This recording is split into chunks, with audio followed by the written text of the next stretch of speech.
Bienvenidos al sur del Panal, amigos, amigas, compañeros y compañeras. Yo soy Enzo Maquiavelo Bruno. Esta vez tenemos la muy grata oportunidad de entrevistar a Yajaira Urresta Guzmán. Ella es una comunicadora social, defensora de los derechos humanos. Ella fue una de las que heroicamente salió a defender la integridad de la patria, del país, cuando teníamos las garras del Fondo Monetario Internacional por el peor gobierno de la historia, quien nos había dictado agresivas, muy agresivas, medidas de austeridad. Yajaira, muchísimas gracias por estar aquí con nosotros. Bienvenida. Muchas gracias, Denso, gracias a La Colmena por la invitación y gracias por ser un medio más para nosotros seguir alzando la voz y pidiendo justicia por el país. ¿Nos pudieras contar cómo fue ese momento en el que un proyecto de la fuerza pública alcanzó tu rostro y cómo cambió tu vida desde ahí? ¿Qué aprendizajes podemos sacar desde ese nefasto octubre? Y si es que eso va a influir para ti en las elecciones de febrero del 2021. Enzo, realmente el mes de octubre fue el mes caótico a nivel nacional para todo el Ecuador. Recibir el decreto 883 de una manera prepotente, sagaz, sin un previo aviso, ni tampoco una discusión o diálogo con el pueblo ecuatoriano, generó todo lo que fue el paro nacional de octubre. Justamente la noche del sábado 12, que fue el peor día de los 12 días de paro, nosotros como personas y como miembros de barrios aquí en la ciudad, en la Carita de Dios en Quito, pues salimos a pedir justicia, salimos a pedir paz y sobre todo salimos a pedir ya una presencia de un gobierno supuestamente responsable con las vidas que se estaban perdiendo y con el lamento de todo un pueblo en todas las calles de Quito. Lastimosamente, esa noche salí junto a mis vecinos, a mis vecinas, que obviamente también son mayores de edad, estaban con sus niños, estaban con adultos mayores, estaba yo en compañía de mi madre, de mi hermana, de un primo. Realmente, y tengo que decirlo, esa noche era como más o menos un 31 de diciembre, para hacerte lo más o menos gráfico. Todos estábamos unidos, todos estábamos felices al vernos después de 12 días de estar en las casas amedrentados, con miedo, y una vez más estábamos alzando la voz apoyando a nuestro pueblo. Lastimosamente no nos percatamos nadie de la entrada de un convoy hacia lo que es la zona de la avenida Oriental, ni tampoco la policía generó ningún aviso. Lo único que pudimos observar es que los camiones, el primer camión era militar y los demás eran policiales, pues se comenzaron a detener y uniformados, algunos bajaron, otros desde el camión comenzaron a disparar. Uno de ellos pues disparó hacia justamente el lado de mi barrio. Yo me quedé atrapada entre una bomba y el uniformado del GOM, que fue lo único que pude leer de su chaleco. Estaba al frente mío, alcé mis brazos en indefensión y le pedí que no haga nada. Lastimosamente sus ojos no expresaban piedad, sino odio, y lo único que sentí ya fue el bombazo a menos de 2 metros en mi rostro. Al momento en que la bomba impactó mi cara, no sé realmente, Enzo, cuánto tiempo yo permanecí sin conocimiento alguno, sin poder respirar. Realmente lo único que me hizo como despertar fue el sentir la bomba quemándose en mi rostro. Cuando siento la quemazón y el ardor, con mi mano derecha bajo la bomba y mi ojo fue desprendido desde su cuenca. Mi mano izquierda lo único que hizo fue agarrar el ojo para que no se desprendiese del todo y buscar una manera u otra de salir de la confusión que la gente estaba gritando y buscar en dónde apoyarme porque incluso mis piernas ya no tenían soporte. Después de caminar una cuadra, mi hermana fue quien me encontró y luego mi madre quien me auxilió y quienes fueron las personas responsables para llevarme al hospital, en donde de una manera u otra intervinieron para que no pierda la vida y también para que el sangrado fuera cesando. Mi cirugía duró 8 horas y justamente fue para salvar solamente el nervio óptico, porque yo no tengo globo ocular, lo perdí por completo después del impacto de la bomba lacrimógena, y desde ese momento pues hemos estado pidiendo justicia, hemos estado pidiendo paz y sobre todo reparación, porque las actitudes y actividades que tuvieron la policía, que tuvo el gobierno en ese mes de octubre, fue responsabilidad enteramente de las autoridades que ahora están en el peor gobierno de la historia. ¿Cómo se han venido desarrollando las acciones legales que tomaste? Las acciones legales, primero de primera línea o de primera mano, no las pude acceder. La fiscalía no quería aceptar mi denuncia. Al poco tiempo que aceptaron, por insistencia mía y juntamente a mis padres, aceptaron mi denuncia, me enviaron a hacer el chequeo del médico legal, obviamente, para que tenga validez la denuncia que le estaba realizando. El primer médico legista, que fue una mujer, en su informe expresó de que me encontraba en perfectas condiciones, que no había anomalía alguna y que no daba paso a la demanda y a la denuncia que lo estaba haciendo. Teniendo en cuenta que en ese tiempo, en el mes de noviembre, yo aún no tenía mi prótesis y aún se podía notar la cuenca vacía con el parche, obviamente, porque yo adquirí mi prótesis justamente para el 31 de diciembre. En todo ese periodo, pues, los médicos legistas pudieron observar de una u otra manera, por eso hubo el cambio de médico legal, para que puedan observar y que esto no sea empañado por mecanismos que la misma policía y el mismo Ministerio del Interior lo quería entorpecer. Después de ello, pues, un gran amigo y sobre todo compañero de lucha, quien es Fausto Jarrín, un gran abogado, él tomó mi caso como pie de lucha, como lanza de toda esta situación de octubre, y él desde ese momento se hizo cargo de todo el proceso y el debido proceso legal que hemos estado siguiendo juntos en la Fiscalía y en otras instituciones internacionales para que tengamos vigencia y que no se cierre, cosa que se lo quiere hacer. María Paula Romo, hace unos días en la revista de Mariela Viteri apareció vestida con una blusa no controversial, sino insensiblemente descarada. ¿Qué fue lo primero que se te vino a la mente? Las actividades y actitudes que tiene la ministra María Paula Romo ya para mí como que son de un cotidiano vivir.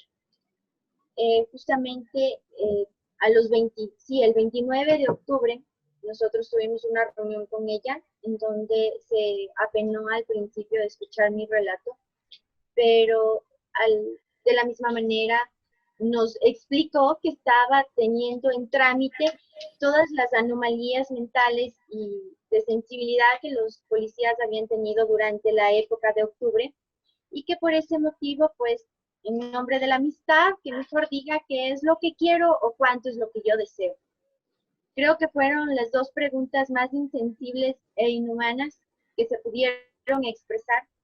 Mi respuesta es que lo que quiero es un debido proceso legal y que las personas que tengan que salir con sus verdaderos nombres, pues salgan.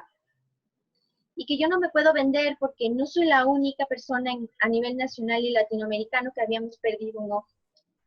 Después de salir del despacho de la ministra junto a mi madre, pues la persecución y la intimidación ha sido constante.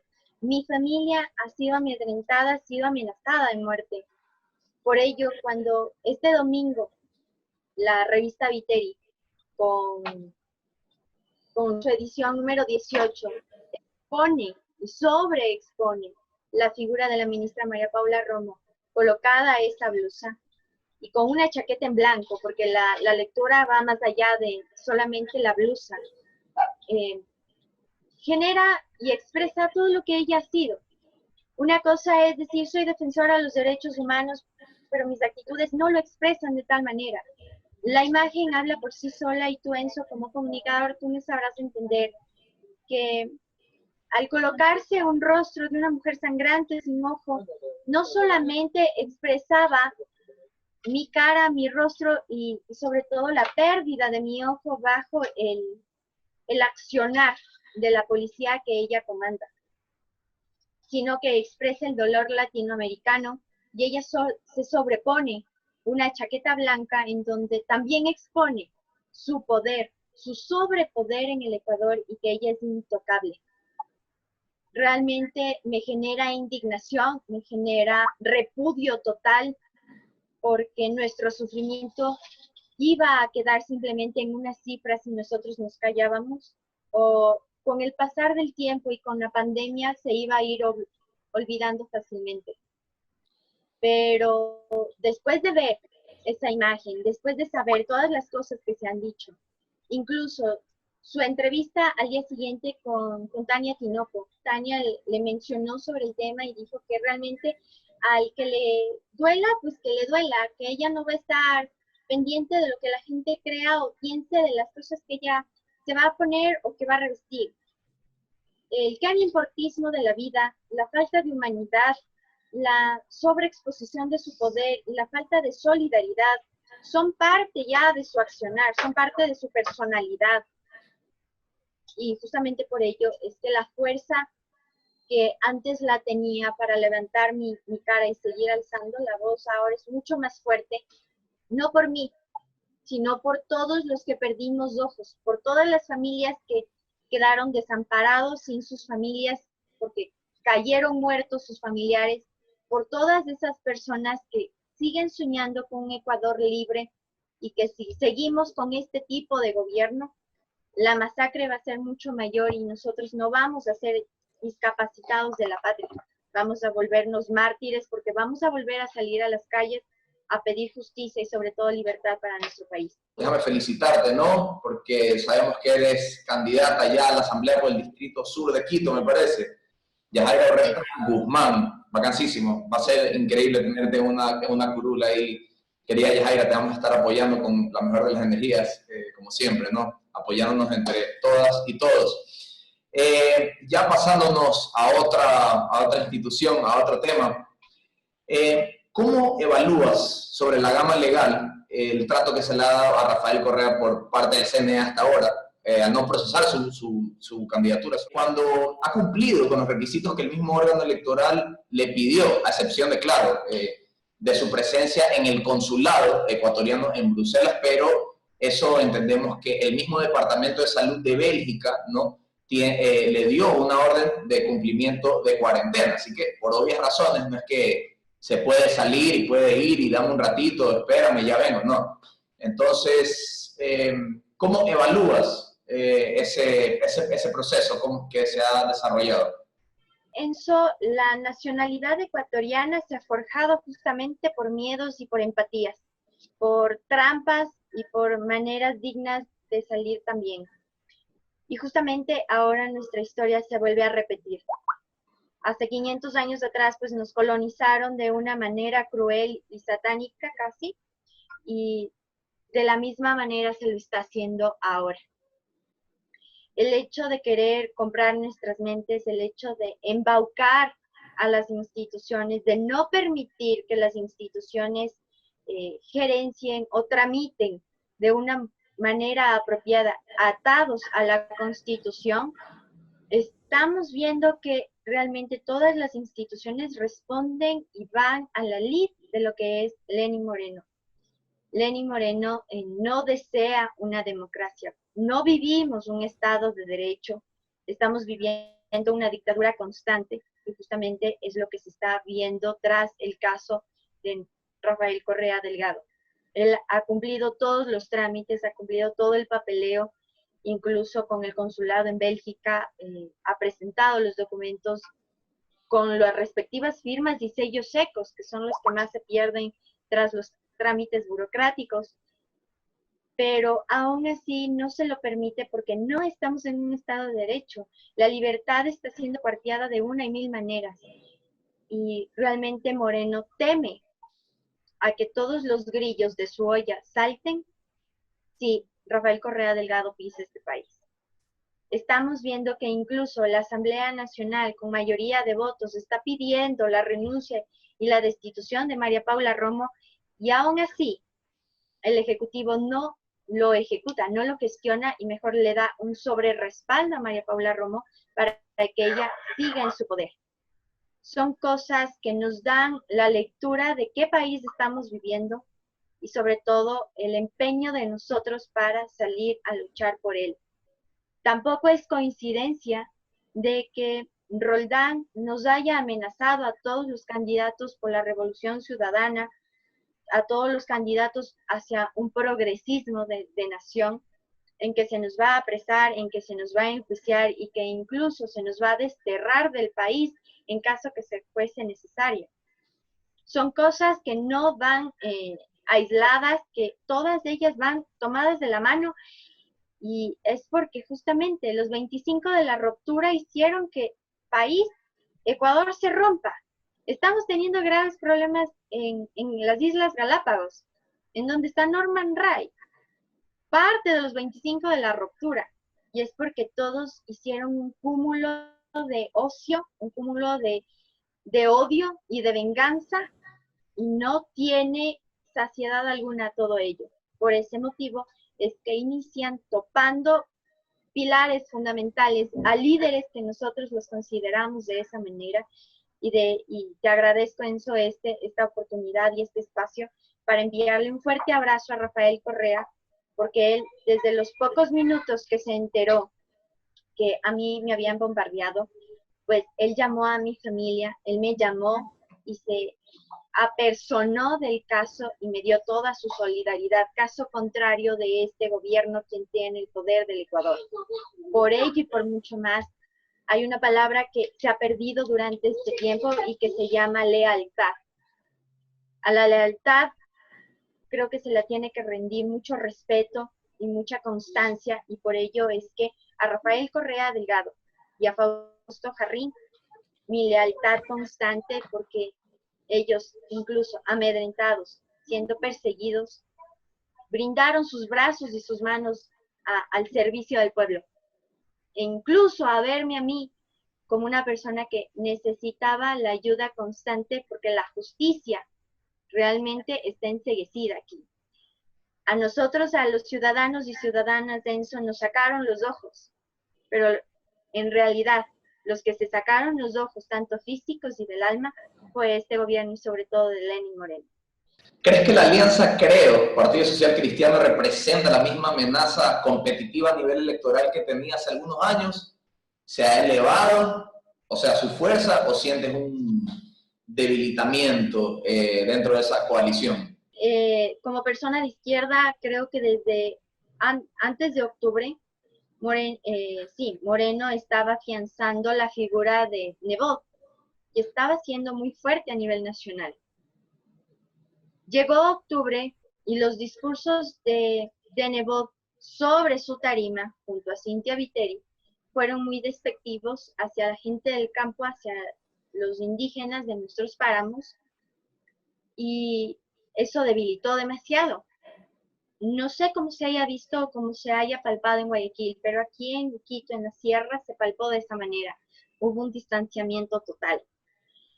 Después de ello, cuando llega la pandemia, oh sorpresa, todas las amistades de la familia Bucaram, de la familia de Nebot, de Cynthia Viteri, incluso sé y vimos todos que un sobrino de Cynthia Viteri fue apresado, de que otro fue, incluso en la pandemia, en un auto sin placas fue a sacarlo de la cárcel, en fin.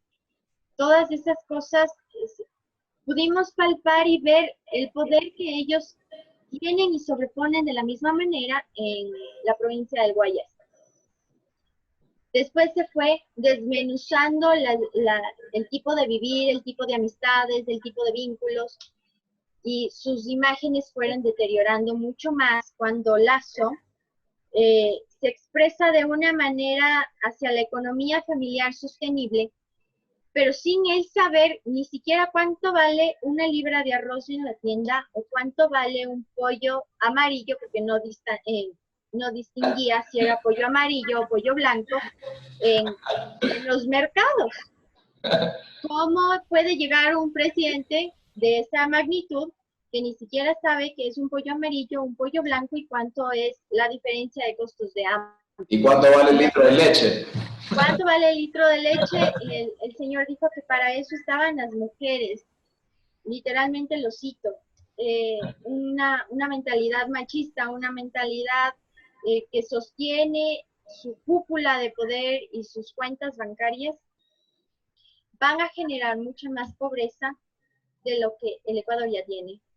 Creo que ellos piensan, sobreponen sobre sus mesas de trabajo y de convenios políticos, sosteniendo el hecho de que el pueblo es ignorante y no se da cuenta. No es así. El pueblo se da cuenta demasiado, sabe sus realidades, porque tenemos diversas realidades, igual que nuestras etnias y nuestras culturas, y cada una de ellas, incluso aquí en Pichincha, tenemos una forma de realidad en el norte y otra realidad muy distinta en el sur, sin ir a nuestros cantones y forma periférica. Y aún así, que todo eso para ellos sea una misma sopa, no es justo, porque no todas las sopas en el mundo se comen con cuchara. Entonces, hay que tener en cuenta qué tipo de sopa y en qué tipo de territorio estoy para saber con qué como. A excepción de Andrés Arauz, bueno, el resto de candidatos supera, creo que los 40 años. Y casi todos son figuras de la vida política, de los mismos de siempre, como le decía el Machi. ¿Crees que el voto de las y los jóvenes será determinante en las elecciones de febrero del 2021? Claro que sí, Enzo. La población juvenil, la población joven del Ecuador es muy alta. Realmente creo que nosotros nunca tuvimos una conciencia de una manera tan atroz de vivir en octubre. Las personas que más o menos vivieron lo de León Febres Cordero están rodeando los 45, 50 años ahora. Y nosotros no tuvimos una experiencia tan nefasta. Pero justamente en octubre los jóvenes fueron quienes salieron a las calles, los jóvenes médicos fueron quienes atendieron a los enfermos, a los heridos en las calles, quienes incluso transportaron los cadáveres, fueron quienes se apropiaron de las redes sociales. Eso fue súper interesante, un fenómeno que se dio, que todos los medios tradicionales se dieron la vuelta y nos pasaban Bob Esponja o Quiero ser chef, pero los jóvenes con sus teléfonos celulares y con sus auriculares comenzaron a filmar y a pasar en vivo todo lo que se vivió en el mes de octubre. Y las redes sociales tomaron un nuevo papel, ya no solamente de chismes y farándula. Ahora era la manera de comunicarnos hacia nuestra realidad y que esa realidad no es manipulable. Creo que desde ese momento la juventud tomó sobre sí, en los hombros, la rienda de sacar a la verdad la luz que se quiere ocultar. ¿Qué pasó con el caso de la Contraloría?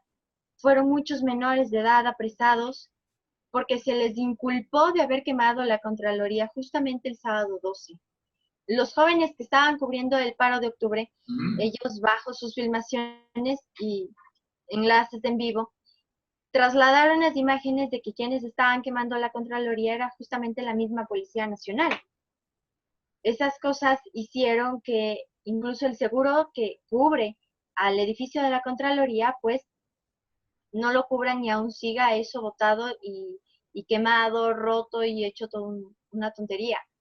Porque no, ¿cómo te digo? No se quiso revelar las verdaderas intenciones con las cuales se armó el paro de octubre. Eh, los jóvenes se tomaron esas riendas y ahora es mucho más el peso de la responsabilidad que tenemos toda la juventud sobre nuestros hombros. Creo que como tú bien lo dijiste, las personas que ya portaron en sí una camiseta o una bandera de todos los partidos políticos, pues se han quemado durante este tiempo porque uno u otro error han hecho de sus palabras y acciones formas nefastas de la expresión hacia el demandante que es el pueblo.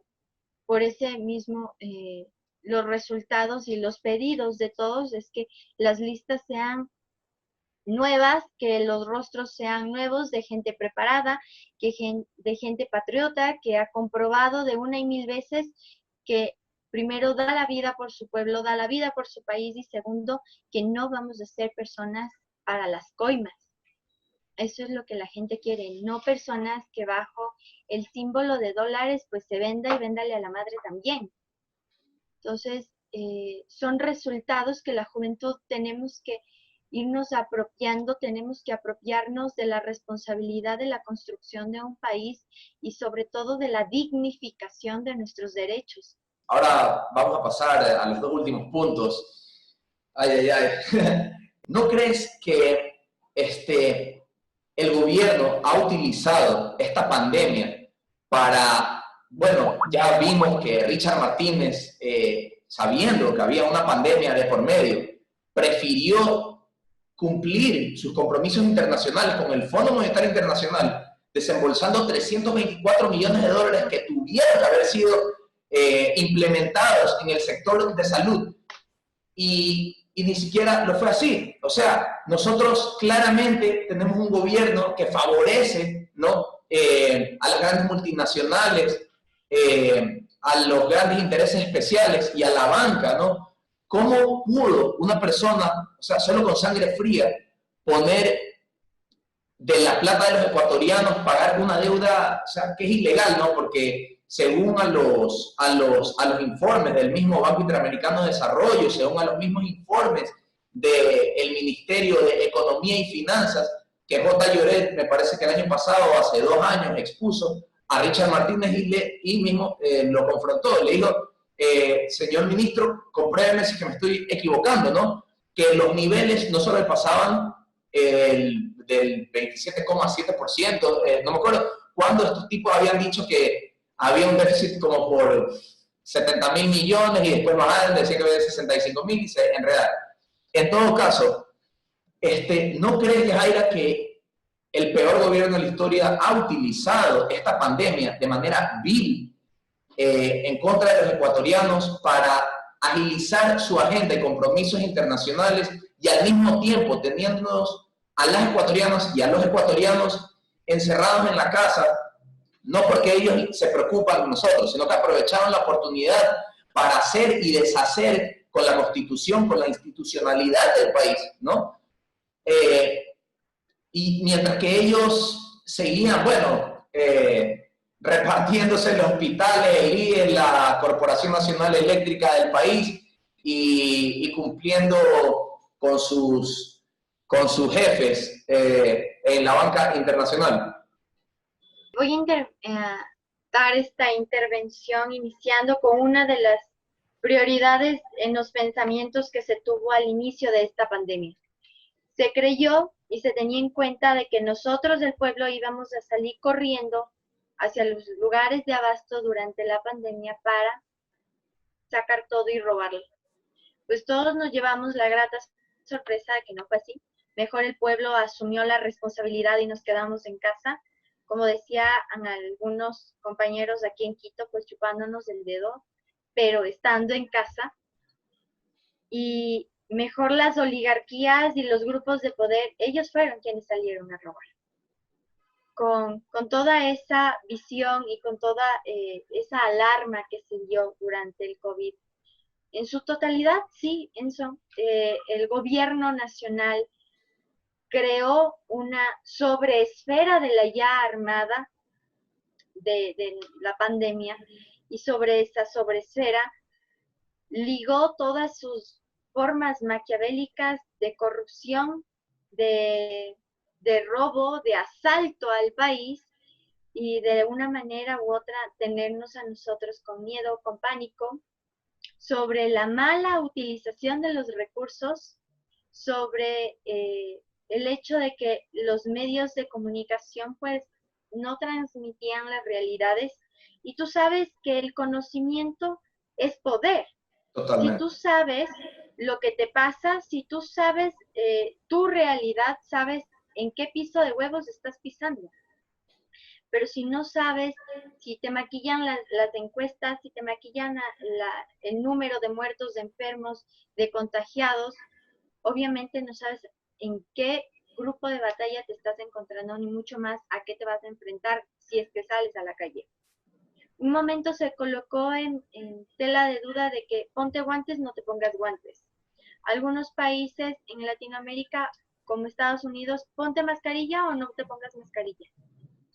Son cosas que han generado confusión y obviamente también una cierta crítica de qué es en verdad lo que está sucediendo, qué es en realidad lo que es esta pandemia. ¿Es una pandemia referente a la salud, a nuestras vías respiratorias, o es una pandemia creada justamente para robar y asaltar al pueblo ecuatoriano y a los diferentes países? Tenemos el dato de que todos los países que aún nos manteníamos en pandemia, incluso el pueblo chileno, a quienes los abrazo y tenemos una constante comunicación con los compañeros de primera línea, ellos estaban en confrontación hasta que esta pandemia llegó y les tocó y les obligaron a meterse en sus casas. Aún así por redes sociales, pero ya es menos.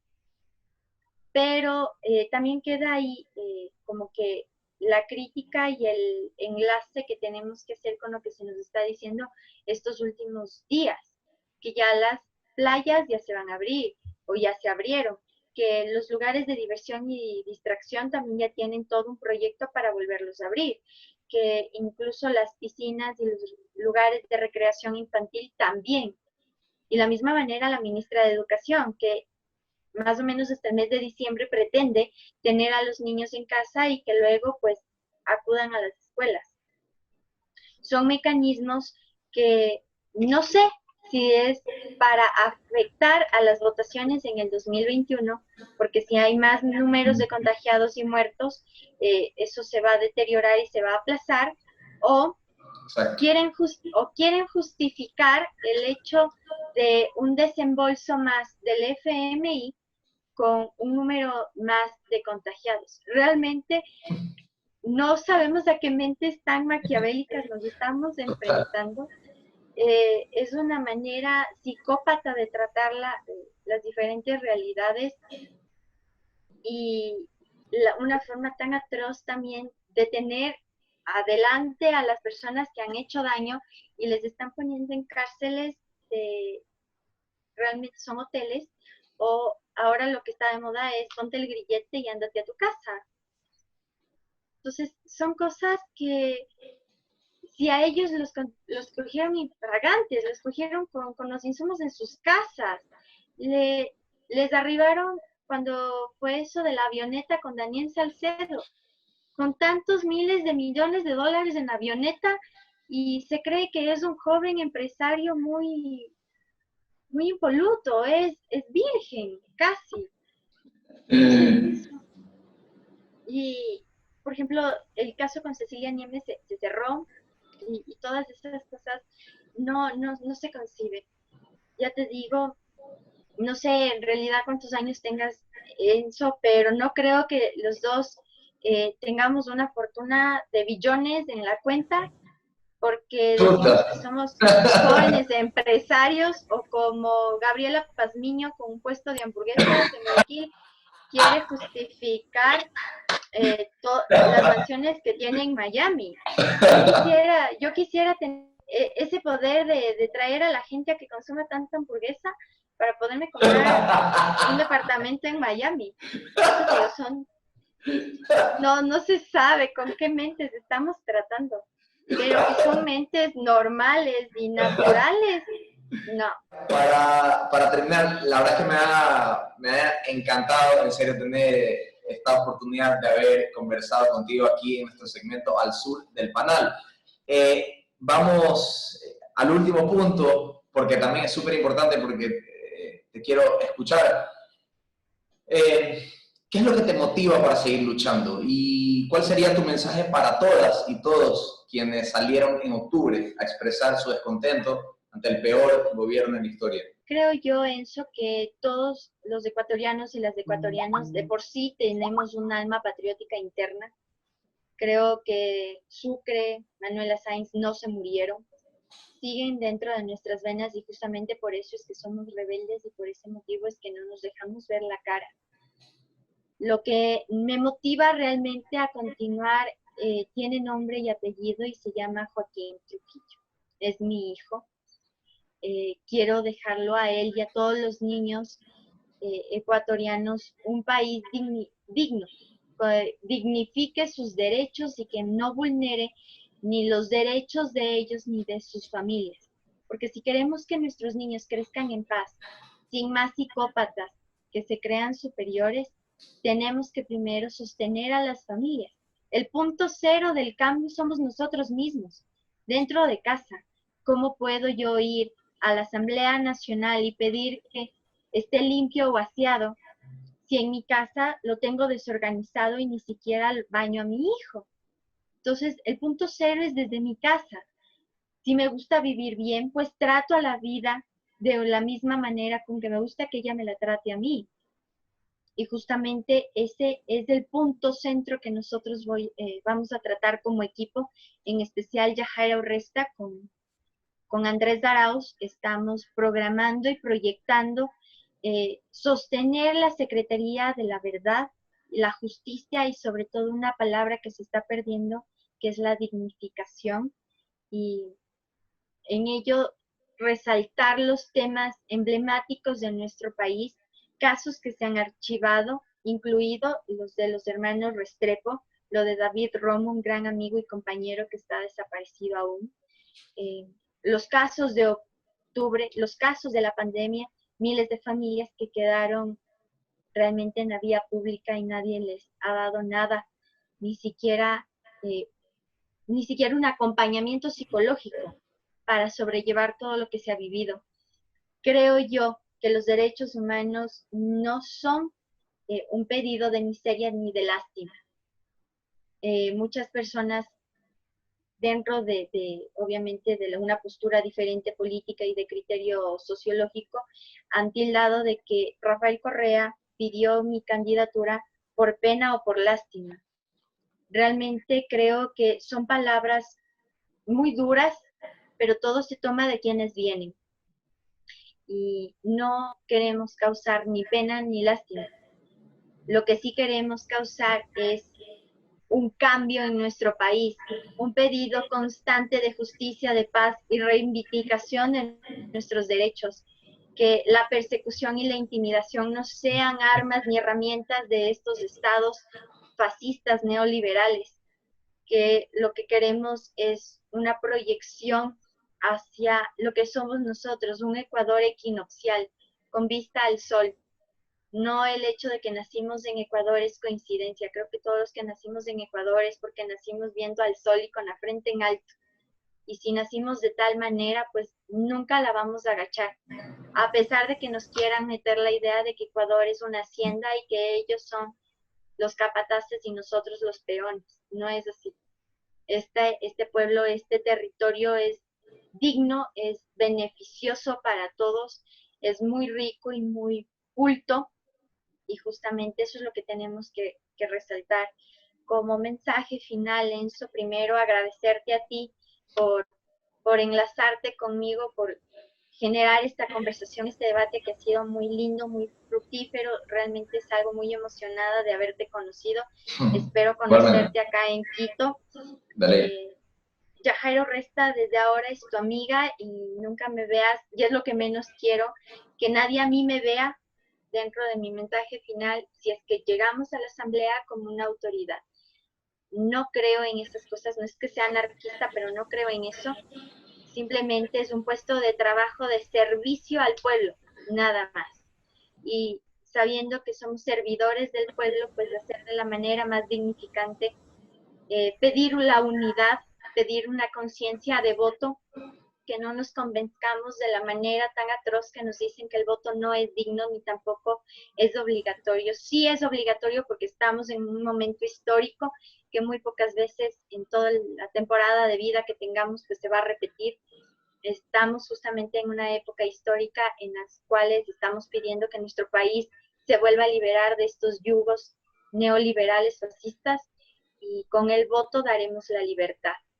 A los jóvenes pedirles que nunca callen sus voces a pesar de que nos pongan bombazos. Creo que ya pasamos la prueba de calidad y vemos de que como acá los quiteños decimos, somos bien rocotos, somos bien angos y no nos vamos a dejar vencer, y de la misma manera lo vamos a hacer a nivel nacional e internacional para que Latinoamérica vuelva a ser una Latinoamérica unida.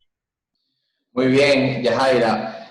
Pues justamente los mensajes que tenías para el país, como diría el Mashi, aspiraremos no a ser la Suiza de los Alpes, sino el Ecuador de los Andes. Pues ahí la tienen, queridos compañeros y compañeras. Ella es Yajaira Urresta Guzmán, candidata a la Asamblea Nacional por Listas 1 Centro Democrático de la Revolución Ciudadana. Esperemos pues, Yajaira, que el mandato del pueblo y el voto sea respetado en febrero del 2021. Ha sido un gusto tremendo tenerte aquí. Muchísimas gracias. Y a todos los seguidores de La Colmena, preferiremos morir de pie que a vivir de rodillas. La mejor de las energías. Muchísimas gracias y hasta pronto.